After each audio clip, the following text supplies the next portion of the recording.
నమస్కారం అండి వెంకటచాగంటి గారికి. నా పేరు పృథ్వీ గోరంట్ల, వరంగల్ నుండి మాట్లాడుతున్నాను.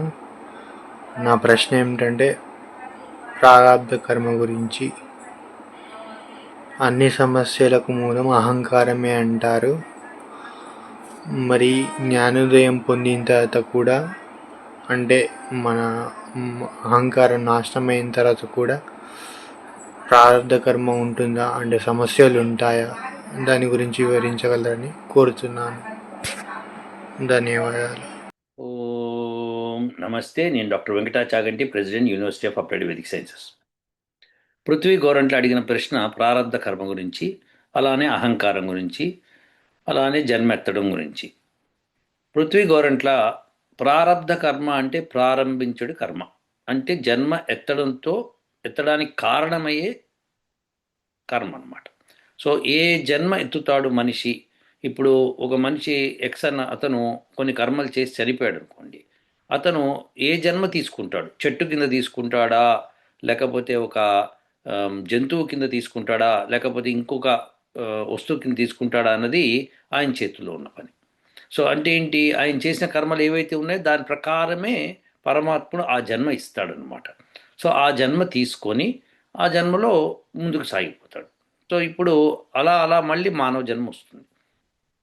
సో మానవ జన్మ ప్రారంభించడానికి కూడా ఈయన పూర్వజన్మలో చేసిన కర్మలే కారణం అనమాట. ఏదైనా సరే పూర్వజన్మలో చేసిన కర్మలే ప్రారంభించడానికి దోహదపడతాయి. ఇప్పుడు అహంకారం గురించి మీరు వచ్చారు. అహంకారము ఉంటే ఇంకా మీకు అహంకారం పోతే ఇక మరి జన్మెత్తం కదా అంటే, అహంకారము అన్నది కేవలము నేను అన్న ఫీలింగ్, అందుకని ఇంకేం లేదు. ఆ నేను అన్నది లేకపోతే కనుక ఆటోమేటిక్గా మీకు పరమాత్మ దర్శనమే అయిపోతుంది. అయిన తర్వాత మీకు మోక్ష ప్రాప్తి కలుగుతుంది. కాబట్టి నేను అనే అహంకారం పోవడానికి ఊరికే అని నేను లేను అని అనుకుంటే సరిపోదు. అది మొత్తము ఆ కంప్లీట్ కాన్సెప్ట్ మీకు మైండ్లోకి రావాలి. అది రావాలి అంటే అష్టాంగ యోగ సాధన చేయవలసిందే. చేస్తే కానీ అది రాదు. సరే, ఇప్పుడు ఏంటంటే మనకి అహంకారము పోయింది అన్నా, మనకి మోక్షం వచ్చినా, మోక్షం తర్వాత మళ్ళీ జన్మ తీసుకోవాల్సిందే. ఎందుకంటే కర్మలు అనంతం అన్నమాట. ఇప్పుడు ఉదాహరణకి ఎక్సన్ అతను లెట్సే యోగాభ్యాసం అవి చేసి అష్టాంగ యోగ సాధన చేసి మోక్షాన్ని ప్రాప్తించుకున్నాడు అనుకోండి. అయినా సరే ఆయన జన్మ ఎందుకు తీసుకోవాలి మళ్ళీ? మోక్షం అనంతకాలం, చాలా చాలా కాలం అది. సో ఆ అంతకాలం తర్వాత మళ్ళీ జన్మ తీసుకోవాలి అంటే కనుక ఎందుకు తీసుకోవాలి జన్మ అంటే, ఇప్పుడు ఈ ఎక్సన్ అతను పుట్టినప్పుడు ఏ తల్లిదండ్రులకు పుట్టాడో వాళ్ళ రుణం తీర్చుకోవాలి. కనీసం ఆ మినిమం మినిమం దానికోసమైనా జన్మించవలసి వస్తుంది. అంటే ఏమిటి? జన్మించి మళ్ళీ వాళ్ళకి జన్మనివ్వాల్సి వస్తుంది. సో ఇవన్నీ ప్రాసెస్ అనమాట. సో దాని గురించి మనం ఏం వరి అవ్వాల్సిన పనేం లేదు అక్కడ. సో అందరూ చేసే కార్యక్రమాలే ఇవన్నీ. ఇప్పుడు ఒక అతను లెట్సే ఇప్పుడు మహర్షి దయానంద సరస్వతి ఉన్నాడు. ఆయన బ్రహ్మచర్యం వహించాడు బాల్యం నుంచే. సో బ్రహ్మచర్యం వహించి ఆయన జీవితాంతం బ్రహ్మచారిగా సన్యాసిగా ఉండిపోయాడు. కాబట్టి ఆయన ఇంకొకరికి జన్మనిచ్చే స్కోప్ లేదు. కాబట్టి ఆయన ఒకవేళ మోక్షానికి వెళ్ళినా కానీ ఆయన తిరిగి రావాల్సిందే మళ్ళీ మోక్షం నుంచి. సో ఎవరైనా సరే అంతే. అది మోక్షము ఎంతకాలం అంటే చాలా కాలం, కాబట్టి అది లెక్కించడానికే కొన్ని కోట్ల సంవత్సరాలు, కాబట్టి మనం దాన్ని ఇక పర్మనెంట్ అని చెప్పేస్తుంటారు అనమాట. అది తప్పు. అది అలాంటిది అవిద్య అవుతుంది, కానీ విద్య అవ్వదు అనమాట. సో అందుకని తిరిగి జన్మ తీసుకోవాలి. సైకిల్ ప్రాసెస్ ఇది. దాని మూలంగా మనకి ఏం నష్టం జరగదు. మనం మంచి కర్మలు చేస్తే మంచి జన్మ ఎత్తుతాం, బ్రహ్మాండంగా ఉంటాం, సమస్య లేదు అందులో. సో పృథ్వీ గోరంట్ల అహంకారము అన్నది కేవలం నేను అన్న ఫీలింగే. ప్రతి మనిషికి అహంకారం లేకపోతే బతకలేడు. ఈ ఈ జన్మలో బతకలేడు ఆయన. అహంకారం లేని జీవితము ఏ మనిషి ఉండలేడు, ఎవ్వరు ఉండలేరు, ఈవెన్ జంతువులు కూడా ఉండలేరు. సో నేను అన్నది ఉంటుంది ప్రతి జంతువుకి, లేదా ప్రాణభయం ఉండదు. సో ప్రాణభయం లేదు అన్నదానికే నేను అన్నది ఉండదు అనమాట. అది ఆల్మోస్ట్ ఇంపాసిబుల్. ఓన్లీ యోగులకు మాత్రమే అలా ఉంటుంది. సో అహంకారం అనేది లేకపోవడం అనేది ఎవరికి ఉండకుండా ఉండదు. అహంకారం పోయింది. అహంకారం అంటే ఏంటంటే గర్వించడం అని చాలామంది అనుకుంటారు. కాదు, అహంకారం అంటే నేను అన్న ఫీలింగ్. నేను అన్నది నేను రికగ్నైజ్ చేసుకుంటున్నాను అంటే ఈ శరీరం నాది అని అనుకుంటున్నంతసేపు అది అహంకారమే. సో అది తప్పేం లేదు, ఉండాలి కూడా, మనిషికి ఉండాలి. అందుకనే పరమాత్ముడు ఫస్ట్ అహంకారమే ఇచ్చాడు, లేకపోతే మనం మానవ జన్మ తీసుకోలేము అనమాట. సో అందుకని అహంకారాన్ని వదిలిపెట్టడము అంటే అష్టాంగ యోగ సాధన చేసి వదిలిపెట్టడం తప్పితే మామూలు విషయం కాదు. సో పృథ్వీ గోరెంట్ల, మీరు చాలా ప్రశ్నలు అడిగారు ఇదివరకు కూడా. సో మీకు మళ్ళీ చెప్తున్నాను వినండి. హ్యాపీగా ఉదయం లేచి మీరు స్నానాదులు పూర్తి చేసుకొని యోగాభ్యాసం చేసి ప్రాణాయామం చేసి సంధ్యావందనం చేసి వీలైతే హోమం చేసి హ్యాపీగా మీ జీవితం గడపండి. అంతే. మీకు అసలు మీరు అలా చేసుకుంటూ పోతే మీకు మీ లైఫ్లో హ్యాపీనెస్ పెరుగుతుంది, చాలా హ్యాపీనెస్ పెరుగుతుంది. మీరు జీవితాంతం హ్యాపీగా ఉంటారు. అంతేకాకుండా ఇంకొకరికి మేలు కూడా చేస్తారు. సో ఇవన్నీ జరుగుతాయి మీ జీవితంలో. సో ఇది ఖచ్చితంగా జరుగుతుంది. కాబట్టి ఇవి చేయాలి. కానీ ఏదో ఒక రోజు చేశాను, 2 రోజులు చేశాను, 2 3 నెలలు చేశాను, నాకు అన్నీ వచ్చేసినాయి అనుకుంటే కుదరదు. అది జీవితాంతం చేయాల్సిన విషయాలు ఇవి. ఎందుకంటే దట్ ఈజ్ వాట్ ఈజ్ అహంకారాన్ని వదులుచుకోవటం అంటే. అహంకారాన్ని వదులుచుకోవాలంటే ఇవి చేయాలి. సంధ్యావందనం చేయాలి, ప్రాణాయామం చేయాలి, యోగాభ్యాసం చేయాలి, ఉదయం లేవాలి. ఇవన్నీ కార్యక్రమాలన్నీ చేస్తేనే కానీ మనకి అహంకారం వదిలిపెట్టబడదు. ఇవి సాయంకాలం కూడా సంధ్యావందనం చేయాలి, వీలైతే సాయంకాలం కూడా హోమం చేయాలి. ఇవన్నీ కూడా కార్యక్రమాలు. సో ఇవి ప్రయత్నం చేయండి పృథ్వీ గారు. అలా అయితేనే మనకి జీవితం, మంచి జీవితం వస్తుంది, మంచి జన్మ వస్తుంది. ఇప్పుడు మనము ఇదివరకు డయాబెటీస్ కోసం చేసింది, బీపీ కోసం చేసిన వీడియోల్లో కొన్ని ప్రశ్నలు వచ్చాయి. వాళ్ళు యూట్యూబ్ మెసేజ్లో పెట్టారు.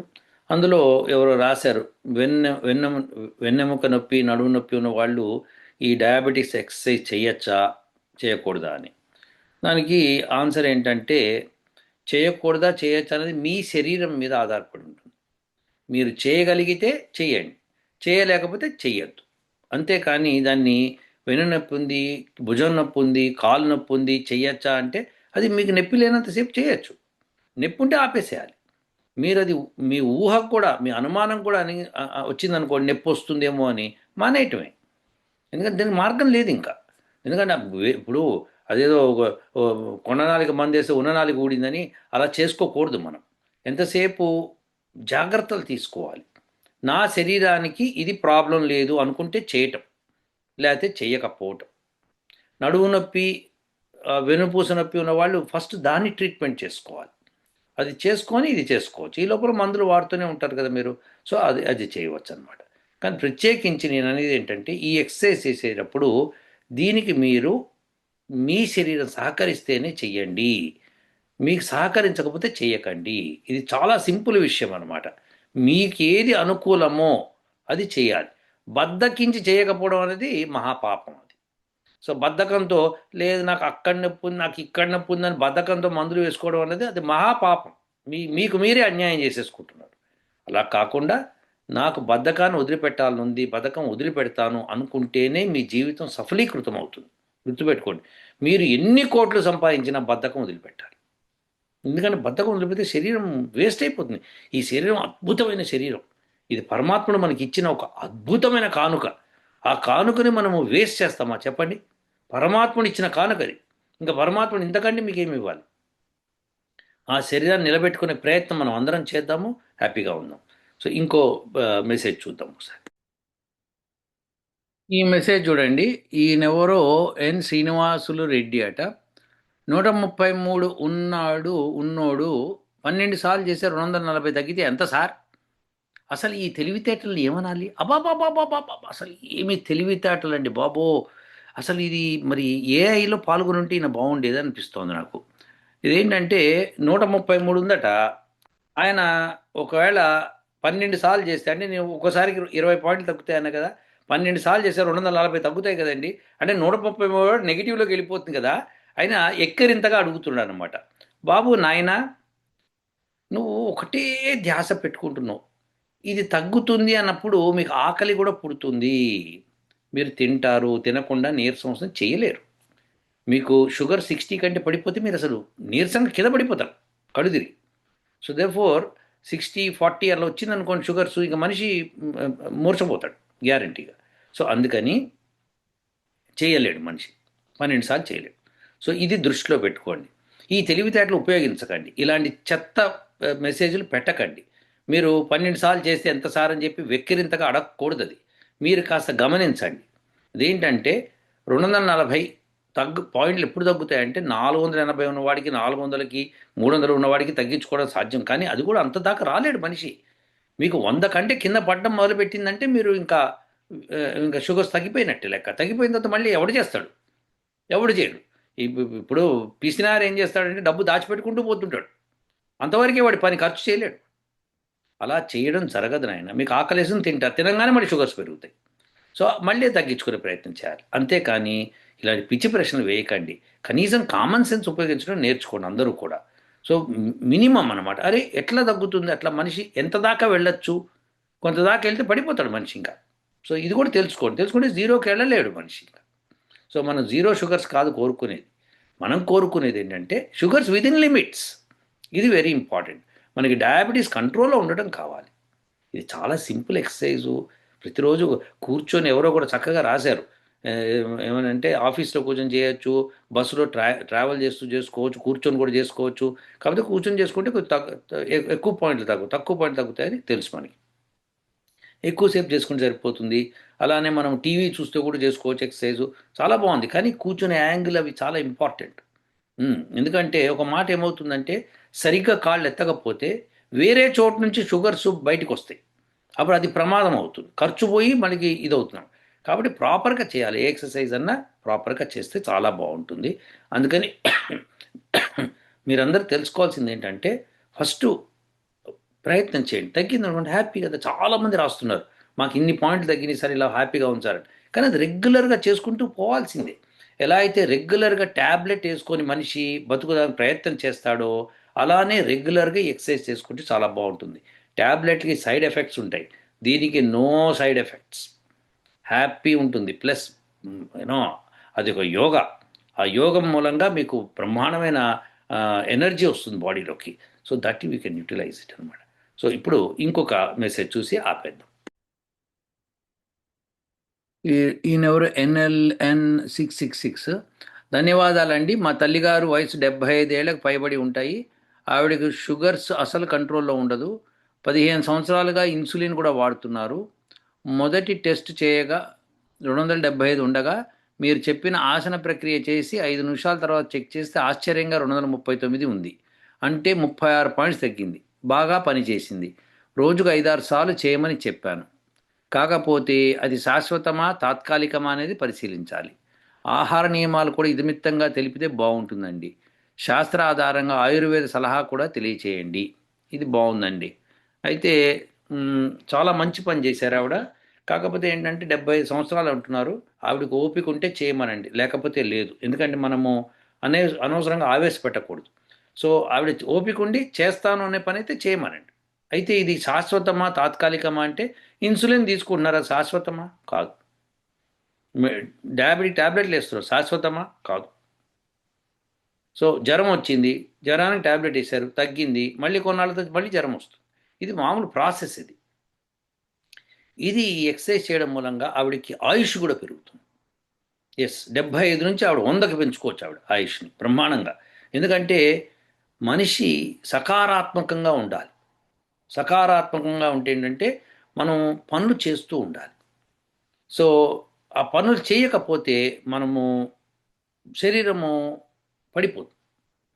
సో శరీరం పడకుండా ఉండాలి అంటే ఏదో చిన్న చిన్న పనులు చేసుకుంటూ ఉండాలి. పెద్ద పెద్ద పనులు చేయక్కర్లేదు, చిన్న చిన్న పనులు. ఇప్పుడు ఇట్లా చేయడం అన్నది చాలా ఉత్తమం. అలా ఆవిడికి ఓపిక ఉండి మోకాళ్ళు నొప్పులు లేకుండా ఆమె భరించుకోగలను అంటే చక్కగా చేసుకోవచ్చు. ఎందుకు చేయకూడదు? ఒకవేళ బ్యాలెన్స్ పడిపోతున్నాం అనుకుంటే ఏదైనా ఆధారం పట్టుకొని చేయటం మంచిది. సో దట్ పడిపోకుండా ఉంటారు. సో ఇవన్నీ కూడా మనము పరిశీలించుకోవాలి. ఆవిడ ఓపిక, ఆవిడ చేయగలను అంటేనే చేయనివ్వండి. లేదు నొప్పులు వస్తున్నాయి, మోకాళ్ళు నొప్పులు వస్తున్నాయి, లేకపోతే నడువు నొప్పి వస్తుందంటే వెంటనే చేయొద్దని చెప్పండి. సో ఇది ముఖ్యం. కానీ అన్ని పాయింట్లు తగ్గడం అనేది చాలా ఉత్తమమైన కార్యక్రమం. హ్యాపీ అండి. అలా చేయమని చెప్పండి. దాంతో ఏమవుతుందో షుగర్స్ తగ్గడం మొదలు పెడితే ఏమవుతుందంటే మీకు శరీరంలో మిగతా భాగాలు ఆరోగ్యంగా ఉంటాయి. ఇది మనకు కావాలి. ప్రతి పార్ట్ ఆరోగ్యంగా ఉండటం చూసుకోవడం మన యొక్క విధి. సో ఇంకా ఆయుర్వేద పరిష్కారము, భోజనం అవన్నీ చాలా వీడియోల్లో చాలామంది చెప్పారు. నేను చెప్పక్కర్లేదు ఆ విషయం. సో అయినా సరే మీరు కావాలని అడిగితే కనుక ఇంకో వీడియో ప్రత్యేకించి దానికోసం చేద్దాం. ఉంటానండి. ఓ